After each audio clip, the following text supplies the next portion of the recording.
A very good evening, ladies and gentlemen, and welcome to the 193rd episode of the Together for Education webinars brought to you by Notebook. 2.5 years back, when the pandemic reached outside our windows and schools had closed down, we here at Notebook felt it was our responsibility to set up a platform for educators to connect meaningfully on discussing problems they were facing with the rising need of digital education and online learning and arrive at common solutions. Today, 193 episodes later, this platform has grown much bigger than we could have ever anticipated. All thanks to your love and support. We discuss extremely curricular topics here like digital learning, NEP and assessment, extracurricular topics like sports and theatre, topics like school finance and management, and even evolved topics like mental health. Today, we have a dominant topic, health and nutrition. Yes, the importance of health and nutrition leaves no space for debate. As per studies, the global prevalence of obesity has almost doubled in the years of 1990 to 2015. And what is of concern is that this increase is more in children than in adults. The prevalence of obesity among 5 to 19-year-old children in India varied between 3.6 to 11.7%. It is predicted that by 2025, there will be 17 million obese children in India. Health and nutrition is indeed a concern in the recent times. And with that, we welcome our first speaker on the topic, Mr. Philip Burrett. Mr. Burrett retired as the Deputy Headmaster from the illustrious Doon School in Dehradun after 44 years of serving in education across various institutions. Mr. Burrett served the Doon School as Housemaster, Head of Department, Dean of Activities, Dean of Student Welfare, Deputy Headmaster, Second Master, and Acting Headmaster. With great distinction, he also carried out a visioning exercise for the Doon School in the year 2011 through an in-depth study of a number of British public schools and various schools in the US. Mr. Burrett qualified as a leadership trainer at Wellington College, UK in the year 2000. He is also an athlete, an adventurer, and a naturalist. And we here at Notebook are privileged to have Mr. Burrett as our senior advisor. So thank you so much for being here today. A very, very good evening, and over to you. Thank you very much, Gagori. I hope I'm audible. Absolutely, sir. Yeah. A very good evening to you, Achin, and the entire team at Notebook Calcutta, as well as our esteemed panelists, amongst whom Mr. Amar Lanka, Dr. Amar Lanka is a great friend of mine. I'm so happy to see him here, as well as our esteemed guests who have tuned in. So I must start by saying that I'm not an authority on this subject, but as a teacher, I can claim that there's a close connection between nutrition and how the brain and body of a young child develops. I know that there are millions of people in this country, we Indians, who are undernourished. And how can the poor diet that some of our more unfortunate brethren have, how does this affect their daily work, their brain development, and their studies? Undernourished mothers breed ill children and who may not survive past the age of 5. On the other hand, the average middle class Indian parent has a very warped notion of health. If the kid is thin but active, they start worrying because they have this feeling that the grossly obese kid with chubby cheeks is in good health. That's what they say. And this is absolutely the opposite is true. Now, many years ago, Thomas Malthus said that we would all perish because our food supplies would run out, because food was growing mathematically, while I think population was growing geometrically. But he was wrong, wasn't he? Because he hadn't catered for hybrid seeds, fast-growing varieties, plant genetics, fertilizers, pesticides, crop spray, and the fast food industry. Now, the foods our parents ate and gave us, our parents' generation will outlive this generation by many years. Because, we were fed a milk that was not watered down or adulterated. Chickens were range-fed and not pen-fed on artificial feed. Fish were not farmed, but they were wild. And vegetables and grain were not sprayed and genetically modified. Of course, we do have the problem of pollution and stress and bad water, over medication, over vaccination, too many vaccines. And therefore, our children are at a disadvantage. Now, years ago, our food was organic and free of pesticides and antibiotics. Today, we have to look at the organic label to see that food is uncontaminated. We have to pay a price for it. Now, we have been seduced by the American Medical Association, which I think is in cahoots with the big pharma on one side and the processed food manufacturers on the other. The former wants us to become ill so that we can buy their medicines, and the latter gets us ill so we can buy their medicines again. So we are trapped between the medical fraternity on one side, who make the medicines, and this fast food industry that's making us ill. These lovely, attractive, and tempting packets that we see on our supermarket and mall stands, this is what the Americans are eating all the time. And because now there are global brands, it's Kellogg's, Nutella, Walls, Toblerone. These are all, throw in Nestle there. These are all international brands, designed to seduce our children. Now, there are very, very, these packaged foods are very harmful. Now, when I was in school, and Dr. Lanka will bear me out, hardly anyone ate the good old dhalia porridge or suri porridge or ragi porridge. For them, it was chocos or honey-flavored waffles, all out of a box. My simple mantra in life is anything out of a box, tin, or packet is not healthy. But something that sprouts from the soil or drops from a tree is far better. Also, anything that eats what sprouts from the ground or falls from a tree is also good. Meat is good for people who want to eat it.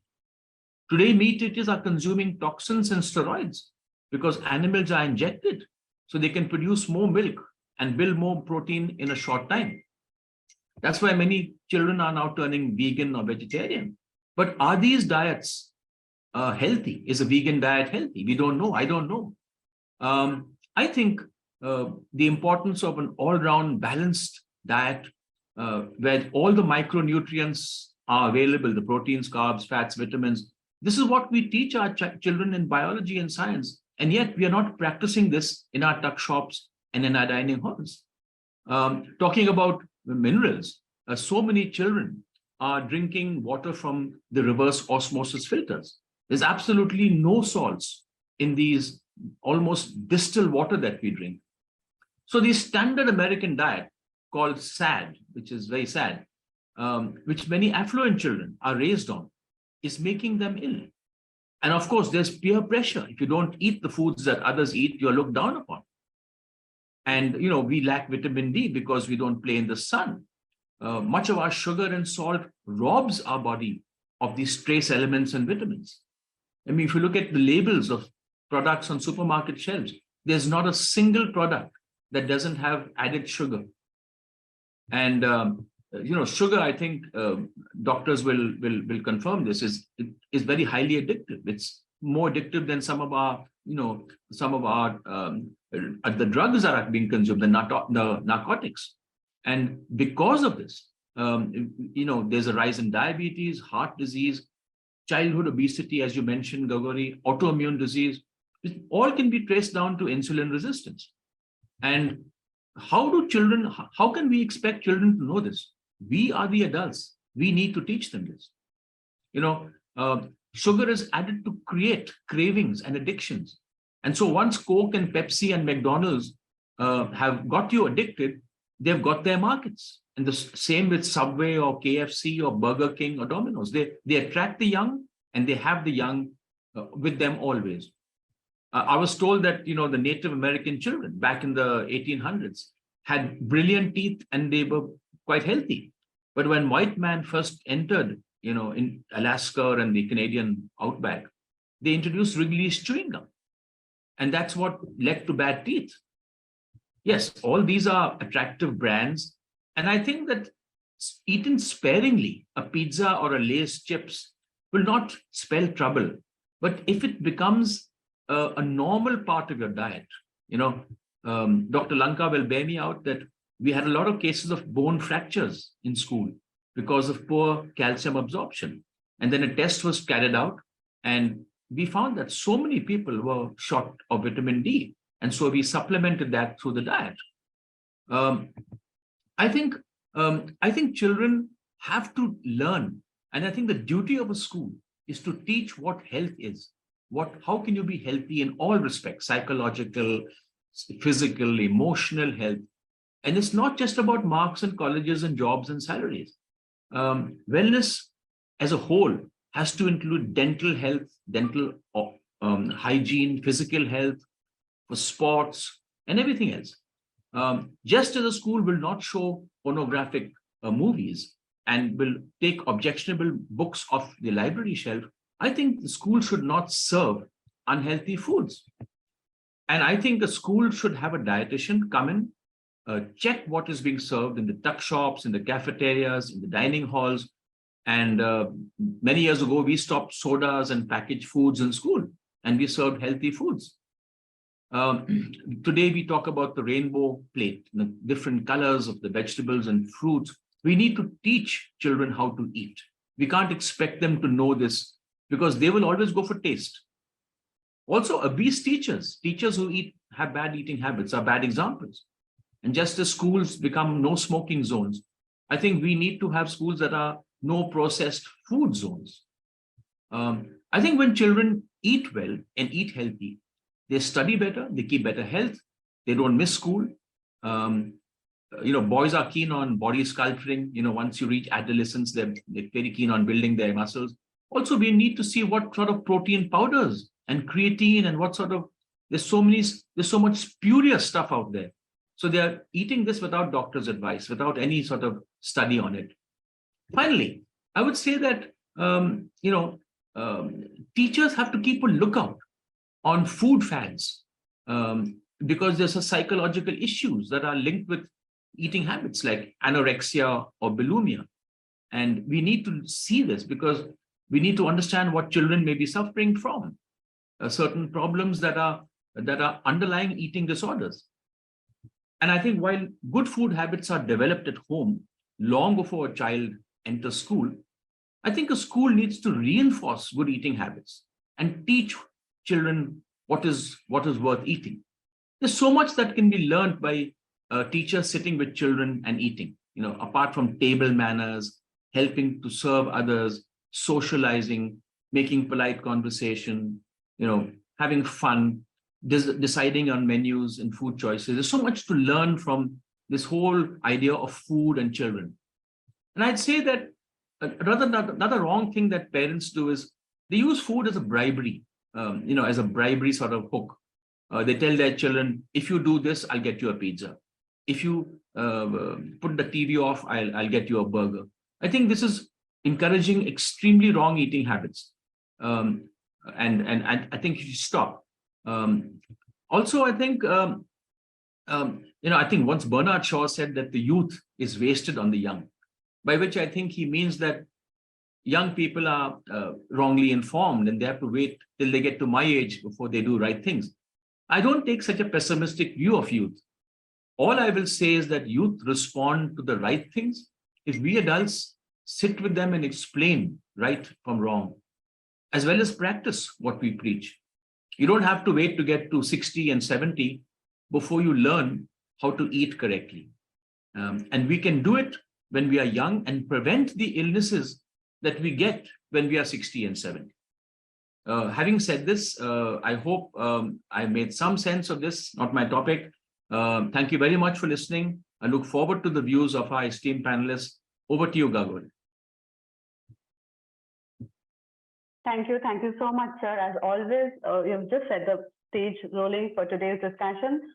Well, ladies and gentlemen, to discuss this topic, we have a wonderful panel lined up for you. But before we start with the panel discussion, a little bit about us here at Notebook. We at Notebook are an edtech platform that creates short videos pertaining to the school curriculum. This means that every topic from every subject of the school syllabus has been converted into a series of short videos that can be used in two different cases. One is when you as a teacher are starting out a topic in your classroom, you can play one of these videos as a method of visually introducing the topic to your students. These videos are just 6 to 10 minutes in duration and take up very little of your class time while offering the right kind of material to students to generate curiosity and excitement. The second is when the student is studying at home months later. They have access to the same videos on their personal devices, be it a laptop or a smartphone. They can watch the videos over and over again until they get a very clear understanding of the topic that you had taught.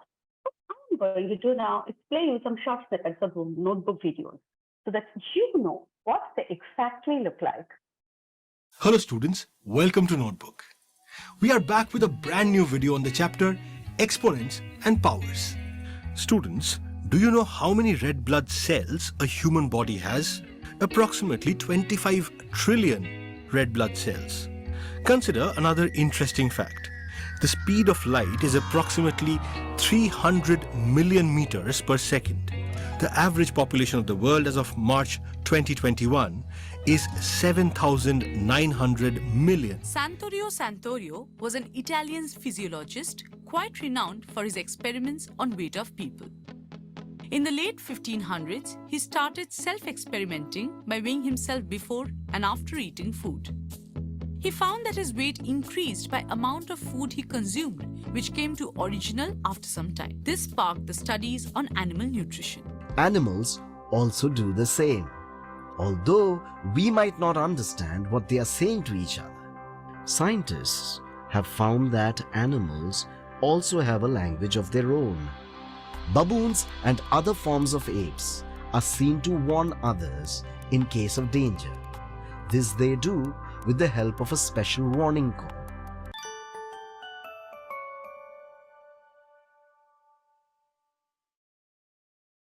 Well, ladies and gentlemen, those were some short snippets from notebook videos as you just now saw. We have today connected with over 3,500 schools and have had more than 44 lakh students benefit from our videos. If you head over to our website, www.notebook.school, or use our mobile apps for Android and iOS, you would find more than 10,000 such videos at your disposal. With that, it is my time to introduce the wonderful panelists that we have with us today. We have with us today Mrs. Kavita Singh, Principal, Ratna Vidya Mandir, Mumbai, Maharashtra. Ma'am has been an educator for 28 years and counting. Very creative, generous, extremely innovative, and certainly vibrant. She is a visionary and believes in discipline, positivity, and never quit attitude. She has been the former secretary of Thane Palghar Sahodara School Complex, a CBSE resource person, a member of inspection committee for CBSE. Ma'am is also a certified academic auditor and certified sports trainer. Ma'am has been awarded as the best teacher in 2004 for young buds, as the best teacher in 2008 by Times NIE, as an outstanding principal by Headmaster Foundation, Acharya Chanakya Shiksha Ved Samman 2020, the Real Superwoman title by FISA Forever Star Indian Awards, only to name a few. Ma'am, a very, very good evening and welcome to the panel. Next, we have with us Dr. Amar Lanka, Resident Medical Officer, Woodstock School, Missouri, Uttarakhand. Sir is an achievement-oriented professional with nearly 25 years of experience in healthcare, administrative functions, with active engagement in CSR activities across India and overseas. He holds an MBBS from Patna Medical College, an observer in general medicine from Nizam Institute of Medical Sciences, Hyderabad, PG certificate course in hospital management from National Institute of Health and Family Welfare government body. He is also trained in anesthesiology from St. John's Medical College, Bengaluru. Sir is an Indian Army veteran. He has worked with the Parry Agro Industries Limited earlier time and also with the illustrious Doon School for a very long time. Sir, a very, very good evening and welcome to the panel. We also have with us Mr. Sundeep Talwar, CEO, Impact Guru Foundation, Mumbai, Maharashtra.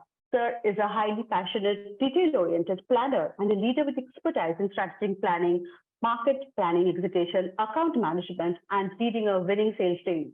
He holds a dual postgraduate in management from Duke and IIM Ahmedabad and a certified black belt in quality, over 27 years of experience in the areas of marketing and communications with leading corporations in telecom and NGO sector in India. Before joining Impact Guru Foundation as CEO, he was associated as CMO with Akshaya Pastra Foundation. Prior to that, he has assumed senior leadership roles with brands like Aircel Cellular, Bharti Airtel, Motorola, Escotel, Now Idea, and SR Now VI across India and Africa too. He is also awarded with an international accreditation from BIT Spain for developing the first antivirus application. The search for existential purpose, I beg your pardon, ladies and gentlemen, in the life made him quit a corporate career and join the development sector. So a very, very good evening and welcome to the panel. We also have with us Dr. Rashmi Tyagi, Ma'am holds a PhD in chemistry from IIT Roorkee, is a B.Ed gold medalist, and holds an M.Ed in Mumbai from Mumbai University. She taught chemistry at University of Mumbai and MS University Baroda. She worked as a principal in a CBSE school and was trained as a CBSE principal at IIM Bangalore. Ma'am has won the Ideal Principal Award 2008, the Commendable Paper Presentation Award by NCERT CBSE Conference 2010, Educationist of the Year Award 2013, Science Communicator Selection Indian Science Congress 2015 Award, and was honored by Srinagar University for Aquaponics Animal Science Congress 2016. She was given the School Bus and Child Safety Award 2017, the Leadership Excellence Award UAE 2018, and the Lifetime Achievement Award 2020 with the Campbell University in USA. I'm quite sure I'm still not naming all of them. Ma'am is yet to be present in the panel, but we will get her soon.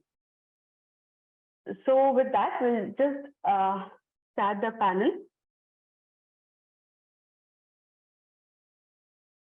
I would love to come to Amar Lanka, sir, first. Very good evening, sir, and welcome to the panel.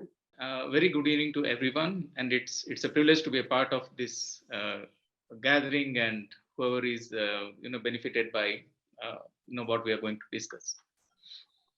Sir, I have a question for you. In today's technology-driven world, where even the children are fighting against sedentary lifestyle and obesity, how important is it to create a sense of awareness about health and nutrition? And how do we nurture the sense of good food and nutrition amongst our students so that it becomes a lifelong habit? Oh, yeah. Whenever we do budgeting, and people who are from the corporate world, Sundeep, for instance, so we do an analysis called VED analysis, vital, essential, desirable. Whenever we budget, they say, okay, which is the most vital things you need the money for? I would put, awareness of children on nutrition and health on the vital category. It depends on criticality. It's very, very critical that we tell the that we sensitize the children against healthy eating habits. Now the reasons for is very simple. Like Mr. Burrett, he had explained. There's so many research shows that there's so many medical conditions which are directly linked with sedentary lifestyle, and it starts with your heart disease, hypertension, hyperlipidemia, which is high cholesterol, and then of course obesity, and then of course there are at least 10 cancers which are related, linked to being leading a sedentary lifestyle, especially in the childhood. Out of which colon cancer definitely yes, and then of course osteoporosis, the brittle bones which Mr. Burrett was talking about. In our school when we were at Doon, we did a survey. About 90% of our kids, they were deficient in vitamin D, even though they were sporty. So then once we started, and then there used to be quite a lot of cases of fractures. Every month we would have 3 to 4 fractures. A child would just fall and break his wrist. Then we started with the supplementation program, and then things improved. And again, caries. Caries is also linked with the sedentary habits, and we should never forget at least 20 to 25% of cases of depression and mood swings and anxiety amongst children. It is also linked to sedentary habit. So being sedentary at a young age, especially after COVID, when everybody was made to sit at home, it has taken a toll.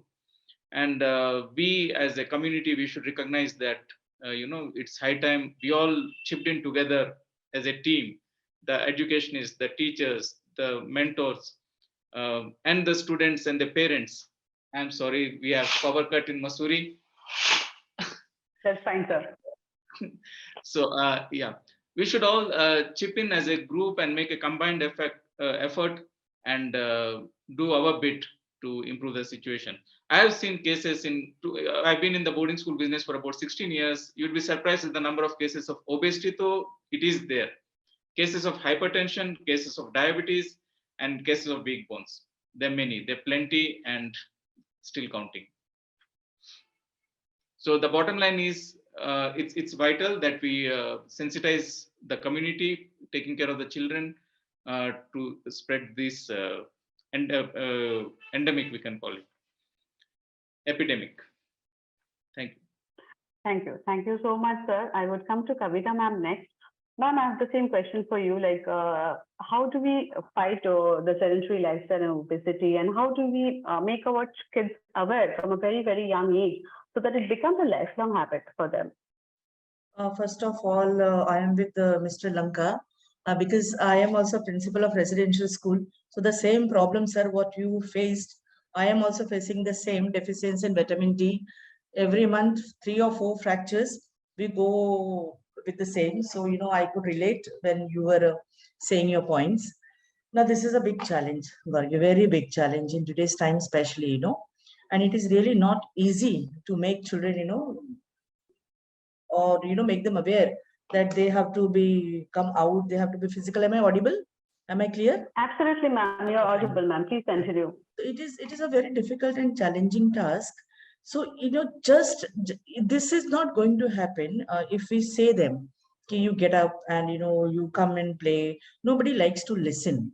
Somewhere we have to think very creatively, and we have to make them feel the pleasure or the joy of playing together, or coming out and doing some we should not name it exercise also. Let me tell you, children, they don't like this word exercise. The moment you say come and do morning exercise, exercise will help you, this exercise will benefit you like this, they will not listen. They just tag aa gaya pravachan dene, aa gayi pravachan dene.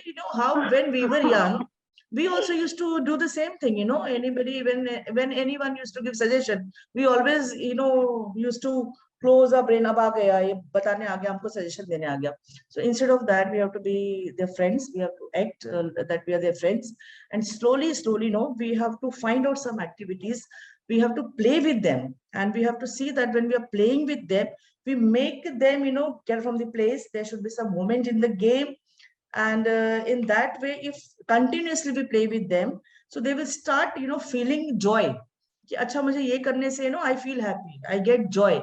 So slowly the sedentary life, they always want to be on the bed, they want to eat on the bed, they want to do their homework on the bed, everything. And the new concept, bed tea, the bakwas concept, right?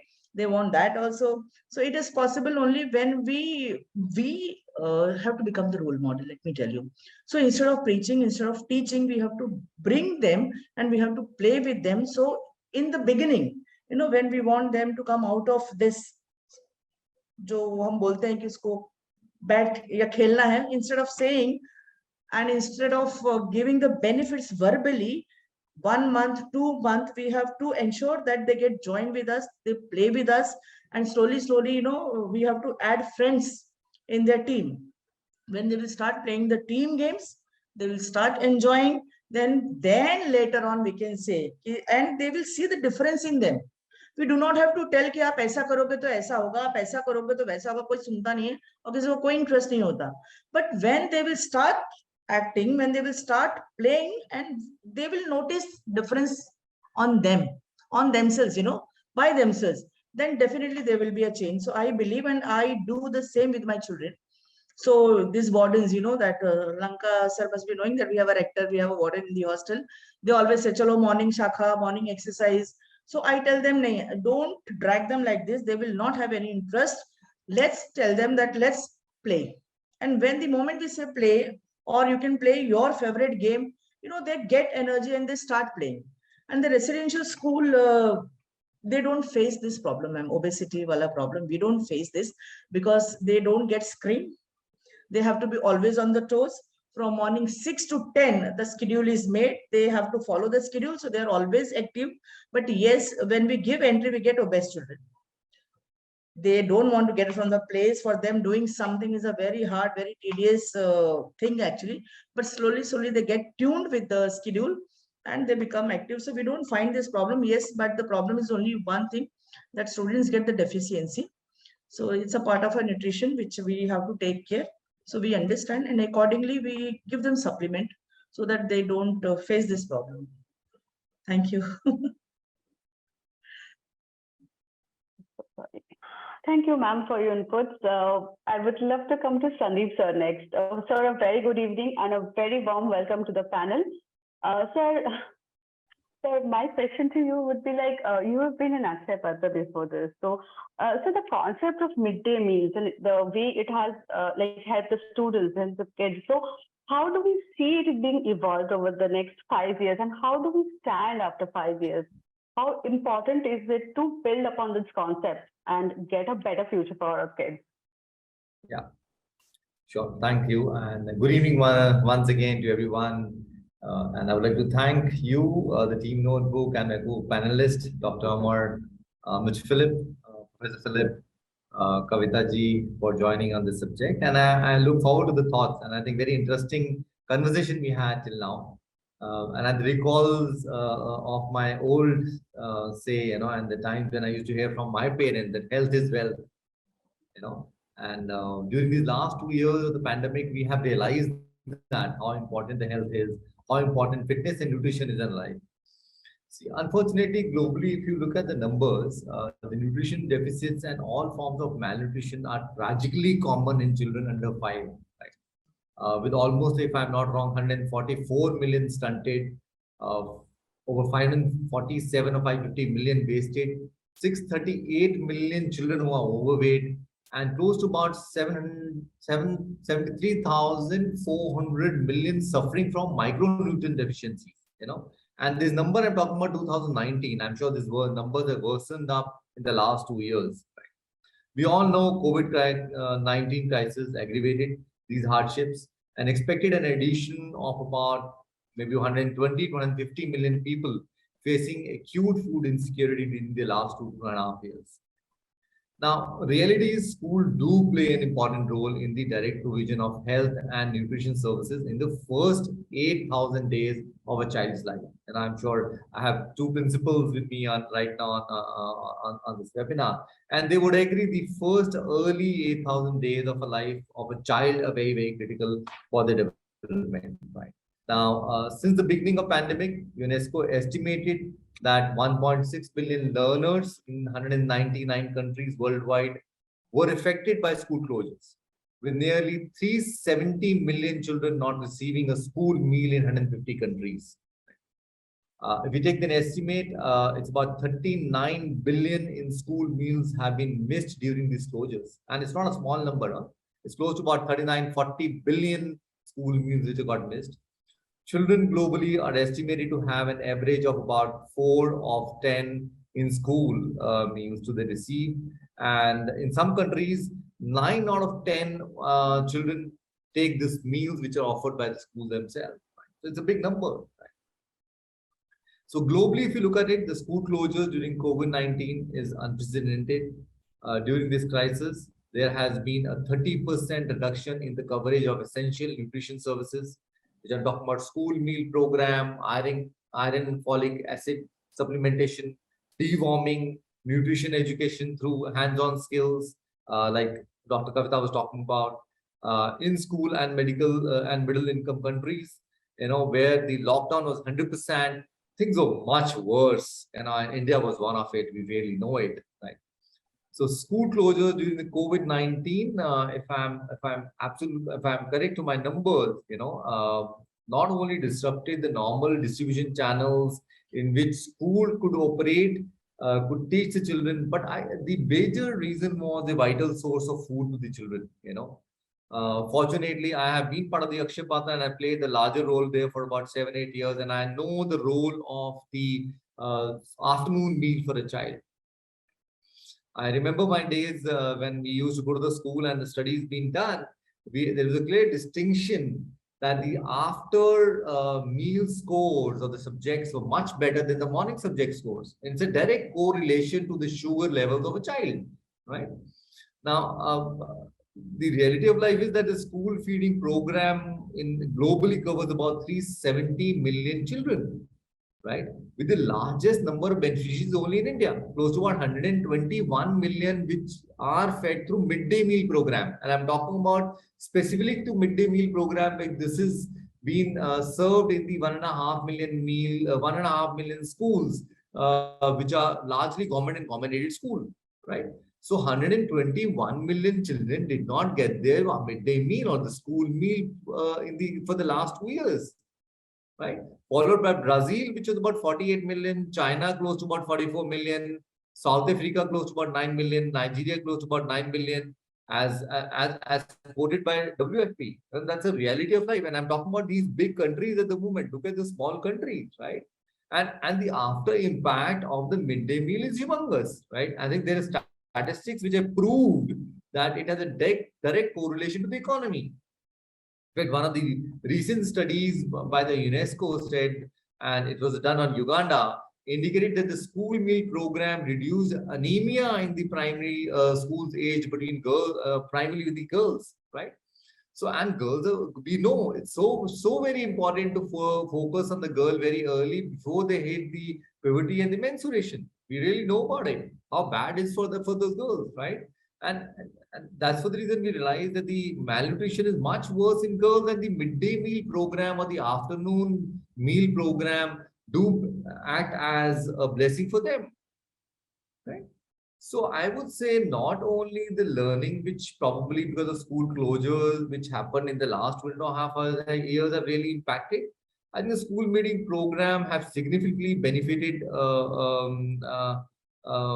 not only the studies, but overall the health of the child. Families have also benefited, and 50, and one of the studies says that 15% is a direct correlation to the income of the family when the child takes the meal in the school. And trust me, this is a very big number. Look at the population of India, right? And 15% of the increase on a family income by having a meal in the school is a very big benefit to that family itself. No? So I will go off from the numbers, and I know I'm talking about a lot of numbers, but I would like to share my personal experience, a very recent experience before I moved off from the Akshay Patra about 3 months ago. So one of our beneficiaries by the name Nazir, Nazir came to me into my office and he met us. He has 3 brothers, and his father, who works in a essence factory, and mother is a homemaker, right?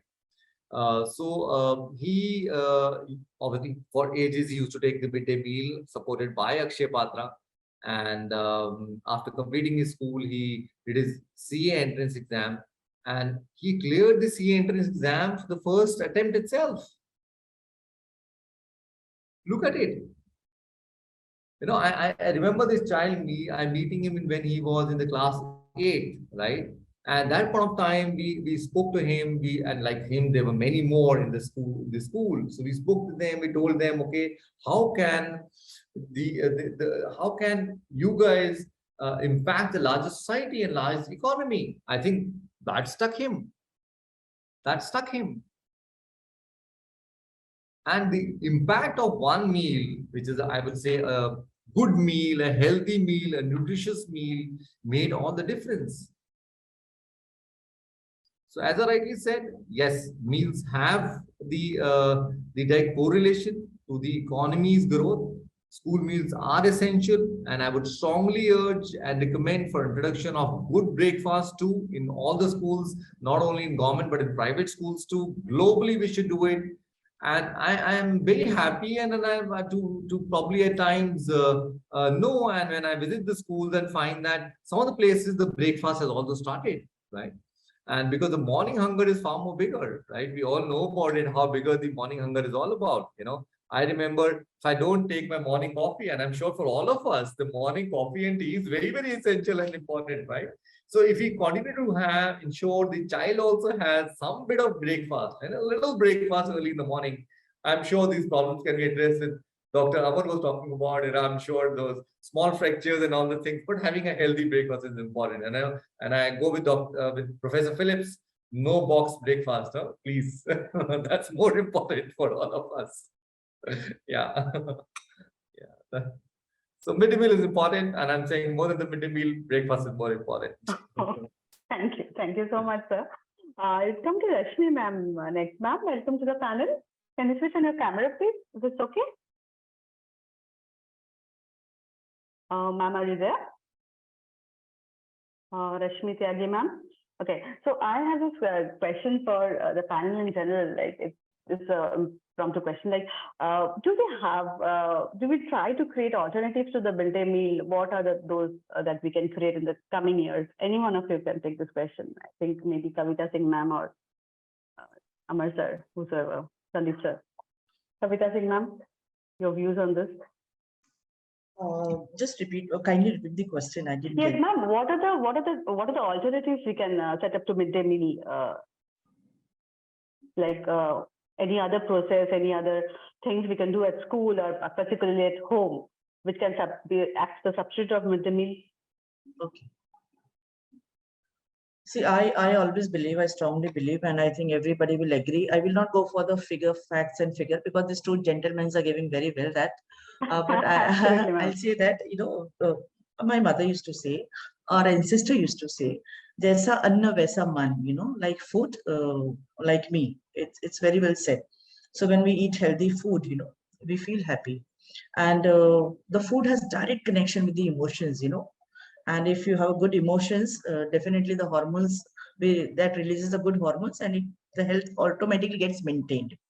90% I'm saying, not 100% I will say, but 90% it happens. This is, for example, if we have a very delicious food and if it is kept on the table, when we take the first spoon, we enjoy, and the mood gets changed. Maza aa gaya.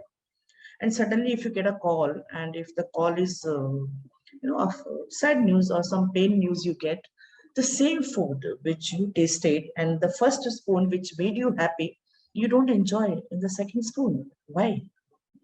So it's not the food, it is the man jo kehte hain na, man. So if man is happy, automatically everything become good only. Sab acha ho jata hai. So the thing is what, as you spoke about alternative, right? Alternative foods. Definitely the food or the component of the food should have the important things what we always study in the science also, and we know also. For example, it should have carb, it should have protein, it should have minerals, it should have vitamins, everything should be there. So when we're talking about midday meal or the option to midday meal, there are variety of things available, and we have to use all those things as Sundeep ji mentioned about the breakfast, the importance of the breakfast, really, because breakfast is the meal which we eat after long hours. We break the hunger, after 10 hours or after 8 hours we eat. That is the first meal. So really that meal is very much important. And after that, though, after 6 hour, 5 hour, we keep on eating. So if we have eaten the first meal, nice, a good, the quality meal, I will say. Quality, when we are saying quality, it should have a taste. Definitely it should have a taste, and it should be healthy, not spicy and not very much oily. And the person who cooks the food, that person also should be happy. I believe that if we will cook food happily, that happy rus we say, or the emotions gets mixed into food. See, earlier when our mother used to cook, how we used to be healthy, because we used to eat the food cooked by mother or wife or say anybody else, right? Now we eat in the restaurant. What kind of a mood that people is having, who is cooking, we don't know. So that affects, इसलिए ऐसे कहा जाता है कि जैसा अन्न वैसा मन. So there are many things, there are many substitute for the midday meal. We can have, small kind of a food, but it is possible only when we are eating good breakfast. If you have eaten a good breakfast, then only you can have something else, as a substitute meal. We can have a salad, good kind of a salad, fruit salad. It can be vegetable salad. It can be, or it can be anything, but something should go in the stomach. It is important also. The stomach should not remain empty for the long time, but in the small quantity. We should not have a huge quantity. We should eat something in the small quantity. It can be I don't recommend sandwich because there's a bread, but yes, we can have a chapati sandwich. Instead of having a bread sandwich is not a healthy even. We can have a chapati sandwich. Now, this is a job of this can be done only in the residential school, I'm saying. It is very difficult for the parents to convince their children. They are not at all able to convince their children, but we have that power. We can convince, though we take little time, but yes, we can convince, we can put these all things in there, and variety of foods can be cooked. And the best part, we have to involve children in the process. If we involve them in the process, automatically, when acceptance comes, then your problem gets resolved. then they do. But finally, I will just recommend some kind of a substitute, a small meal should be given in the afternoon also. Important. Thank you. Thank you so much, ma'am. Rashmi Tyagi, ma'am, I want to ask, ma'am, am I audible? Good evening, ma'am. Ma'am, you have to unmute yourself, please. So, ma'am, we were discussing the importance of health and nutrition and would like to have your opinion on the same, please. Ma'am, you're again on mute. Ma'am, you have to unmute yourself. Good evening, everyone. Such Very a, good evening, ma'am. wonderful panel We today. have a star-studded panel today, ma'am. We have a star-studded panel. What's that? Yes, that's right. And all of us have the same opinion for this topic, which is very important everywhere in the world, in the country, in the city, in the schools, and with everyone, because we want to have a society which is very healthy and they are getting the good nutrition, and that is the agenda of every government, But when the educators are sitting here, then we talk of our own experiences. So I have heard others also, and I liked whatever they are talking about. When I was the principal at Bharati Vidyapeeth, Mumbai, then I was just having these kinds of programs with the children and with the parents also. And near our school, we had the Hotel Management College of the Bharati Vidyapeeth. So we were inviting the students from there and teachers from there, and our students, they were knowing about that what is the nutrition and what kind of food is good for health. And for that matter, we were inviting the parents. It was not a PTA meeting, but it was just the meeting where we were talking to the parents that what kind of tiffin they should send in the school for the children. So we used to have Monday, we used to have, full meal day. And then Tuesday, we used to have the fruits day. And the next day, we used to have sprouted, lunch for the students. And someday we used to have a very simple lunch for them.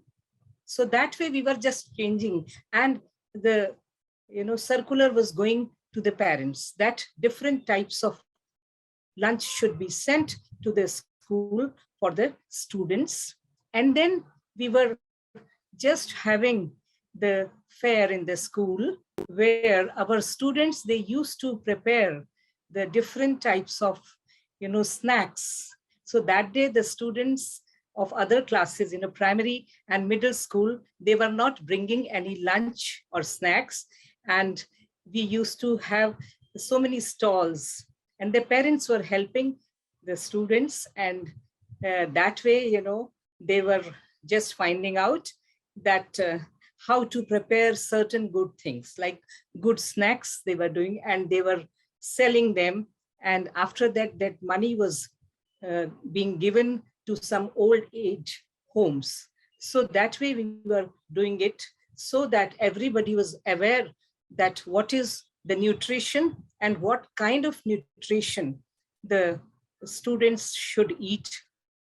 And then we were organizing a lot of sessions for our parents, where our parents, they were knowing about, like doctors, we were inviting those who can talk about that, what is the importance of nutrition and what kind of nutrition is good for which age of the students, and which are the vitamins which are important, and the oily food and the pizzas and all these things are not good. So that way, it is very important today.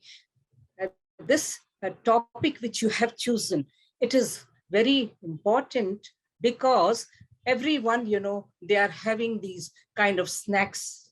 When we prepare something at home, Like in my home, I'm preparing both time, the dinner and the lunch, and even the breakfast. But in some homes, I know for the dinner, even the mothers, they are ordering something. Because I was at, Bandra. That was the Arya Vidya Mandir. So there are different kind of very rich people are residing there. So mother, she doesn't want that she has to prepare the food, the dinner at home in the night. So everybody used to order. So that way, if we are going to, eat this kind of food, that is not good for our health. So now, as all of us are sitting here together, we should make the society aware. And how we can make the society aware? By making aware the parents and organizing such events at school level so that they should know the importance of nutrition for their health. And at the same time, as your topic is nutrition and health.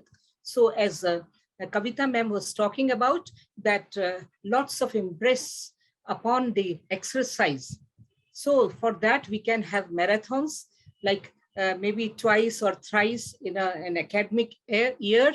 And the student should be asked to participate in the sports. Sports are very good for their health, as every one of you know. And today, in the 21st century, and as per NEP 2020, I will say that it is an all-round development of the student.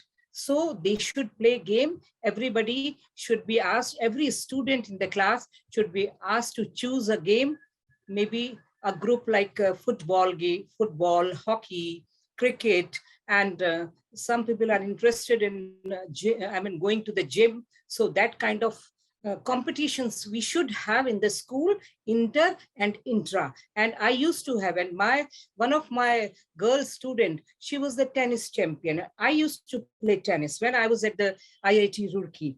So that way, and swimming also. Swimming is very important. So these things we should introduce, especially in Kavita ma'am's school. It is a residential school. Do you have the swimming pool there, ma'am? Okay. So this much I can say, that these things go on. And then health and hygiene has become a very important subject in CBSE. And it is being, given lots of importance. We are having the books, all the publishers, they have printed very good books on health and hygiene. And CBSE has impressed upon this. And this is what I can just now say from my side. That it is my school children believe in khelo or khilo. Okay, that's a great thing. I love it. I love it. That's wonderful. Yes. Wonderful, ma'am. Thank you so much, ma'am. I was having this question for Kavita, ma'am. I would like to have the same question for Amar Lanka, sir. Sir, so what do you think should be appropriate alternatives of the midday meal system where schools are not having a midday meal? Thanks again.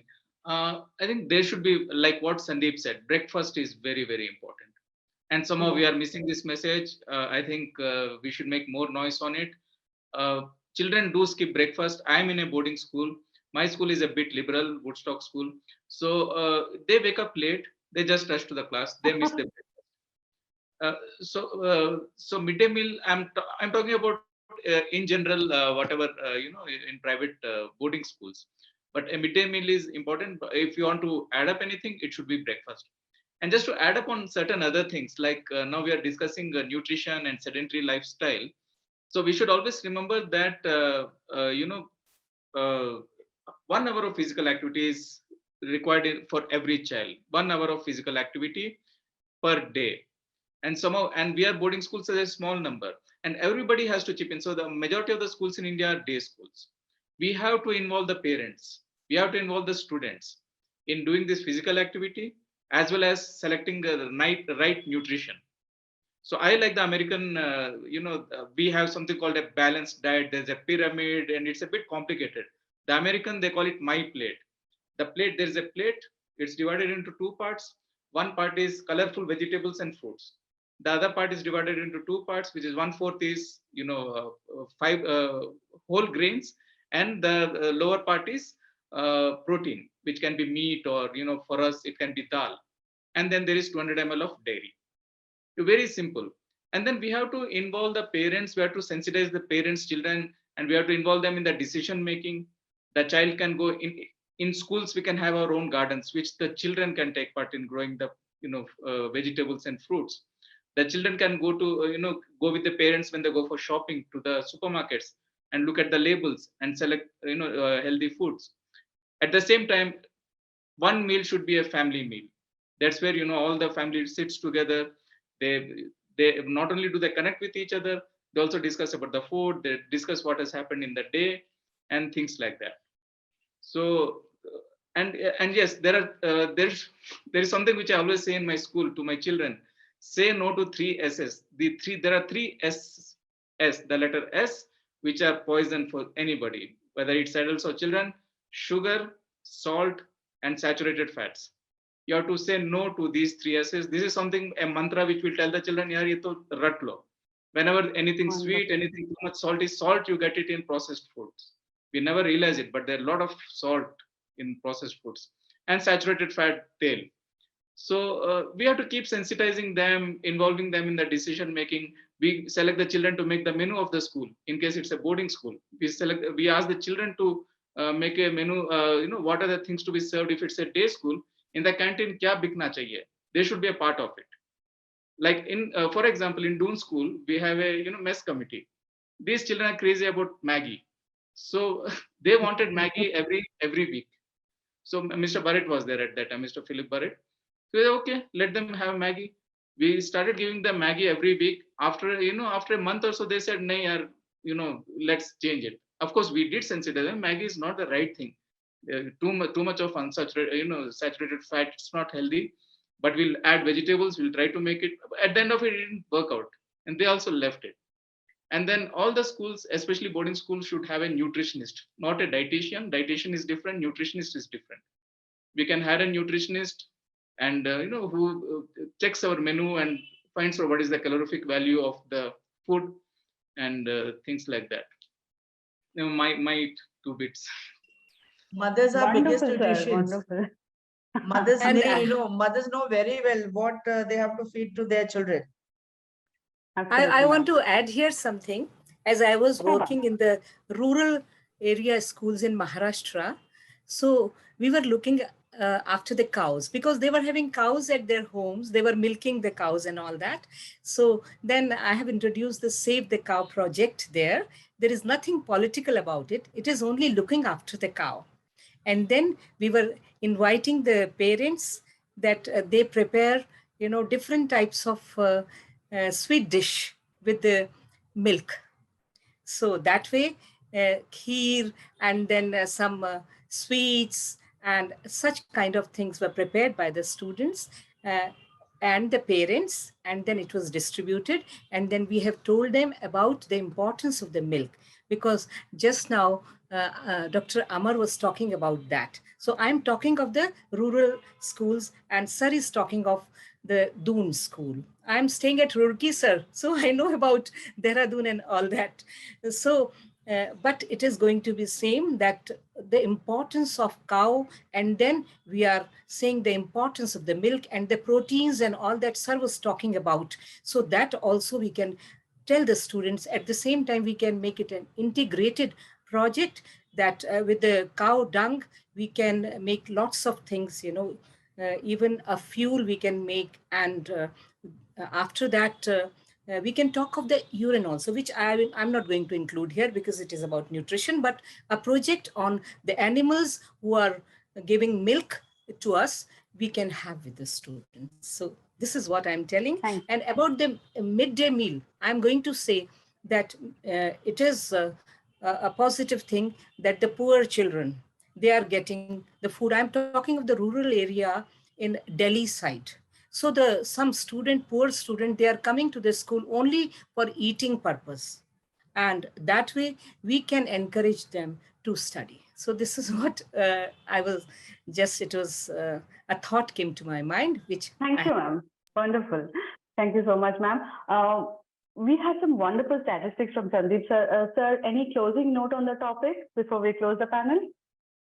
No, thanks. I think Dr. Rashmi added a lot to it, and I appreciate her thoughts and inputs to it. And I agree with her. Midday meal is the single incentive for the children who are in the government schools, not only for the child, but for the girl child and the family to send them to the school. And they do get education because of that too. And here I have a request to all the government authorities and even our Prime Minister, as rightly said, to include breakfast too, because something which the pilots are going on. Milk has been introduced in some of the states, but I think breakfast is the most important thing, and we all agree that breakfast is important. Let's get the breakfast in the schools, followed by the midday meal, and we have healthy children and a very healthy, happy economy and a healthy country of future. Thank you. Thank you so much, sir. A big thank you to all my panelists. And I think we had a wonderful discussion over here. And next, I would like to call Achin for the conclusion note and vote of thanks. Achin is the founder and CEO here at Notebook. He is a chartered accountant by training. He was a director at Deloitte prior to starting Notebook. He has worked in India and abroad in various senior capacities in GE, PwC, KPMG, and Deloitte. He's a member of the Institute of Chartered Accountants of England and Wales, a fellow of the ICAI, a member of CPA Australia and CPA Ireland, and a member of CIMA UK. He's also the recipient of the prestigious Indian Achievers Award. An avid reader and a passionate traveler, Achin has keen interests in economics, history, literature, and philosophy. He's a regular speaker at various forums, the Chambers of Commerce, and also contributes articles to various publications regularly. He's also the board of some of the most renowned corporates that contribute significantly to their brand strategies. Achin, a very, very good evening, and over to you, please. Good evening, everyone. Am I audible?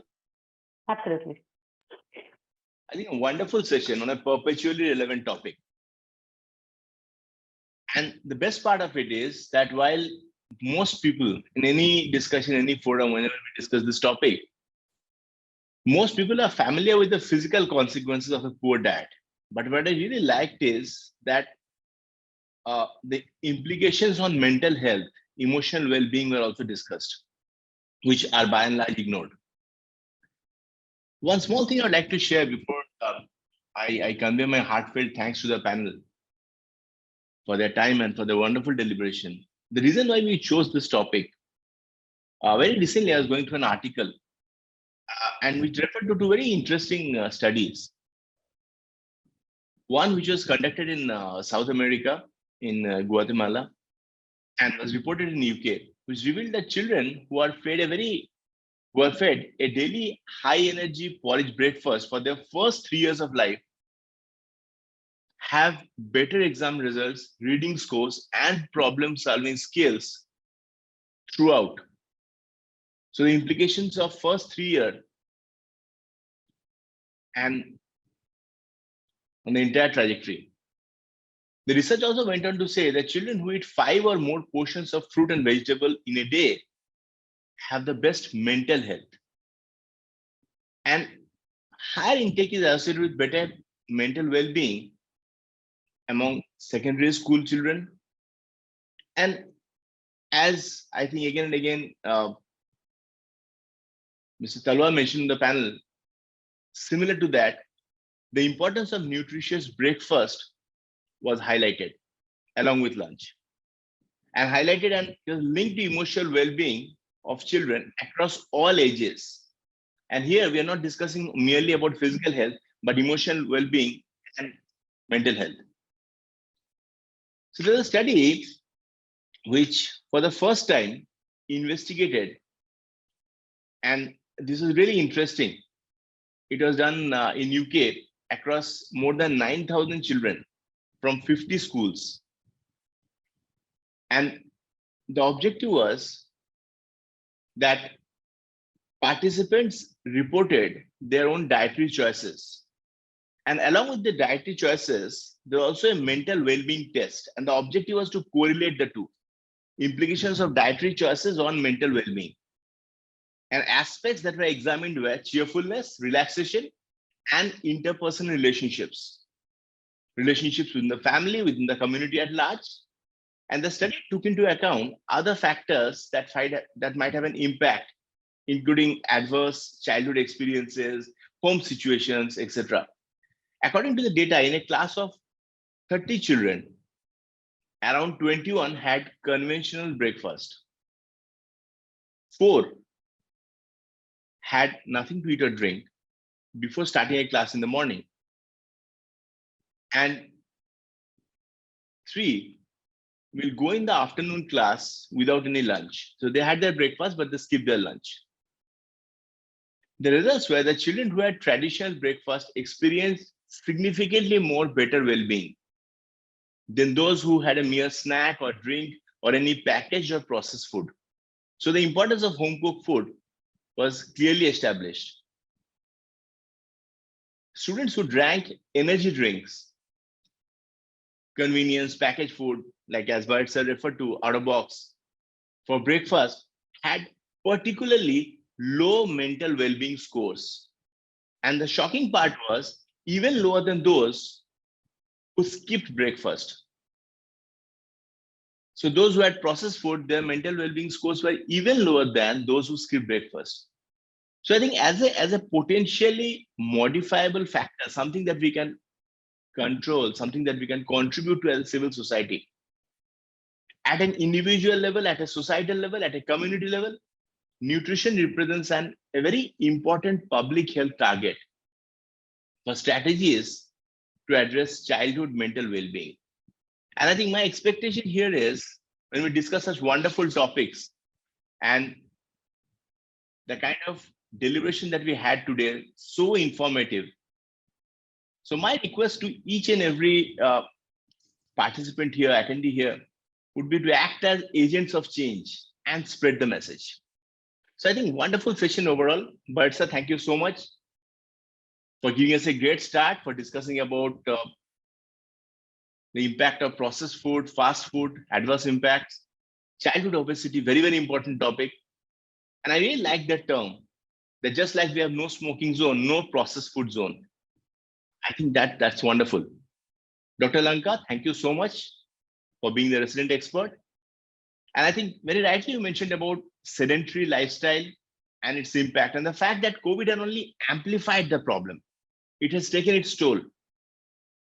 So naturally, we are all aware about the magnitude of the problem. And I think the last part that you mentioned, really beautiful, the importance of family meal. The whole family sitting together in the dining table and enjoying a meal, at least once a day. And of course, with mobile phones kept away. Kavita ma'am, thank you so much. I think one aspect that you mentioned really caught my attention, and that was really wonderful, very touching, becoming the role model, becoming, actually, instead of merely preaching, practicing the same, involving children in team games, etc. And I'm sure results will follow. Mr. Talwar, thank you so much for being here. Some wonderful statistics you shared, very shocking statistics though, of 2019, but matter of concern. But of course, I think thank you so much for sharing them. It's really important that we are aware of the magnitude of the problem. And of course, the impact of COVID, which has only increased it further. So I think, and the other part that you mentioned really is so touching, that how post-meal scores are significantly better than pre-meal scores. The impact that a simple nutritious meal can have on a child's well-being, and consequently, the health of the entire nation. Physical health, economic health, emotional health. So important. Rashmi ma'am, thank you so much for being with her and for being a great pillar of support as always. And I think the importance of activity that you mentioned, be it tennis, swimming, and other aspects, are really very relevant in this topic. So I think overall, we had a great session. I thank members of the esteemed audience for their support as well. And I look forward to your continued support in the sessions to come. Thank you, take care, and goodbye. Thank you, everyone. Thank you, everyone. God bless. Take care. Thank you for the learning. Thank you, everyone. Thank you. Thank you. Our pleasure. Thank you. Yeah, thank you, Achin.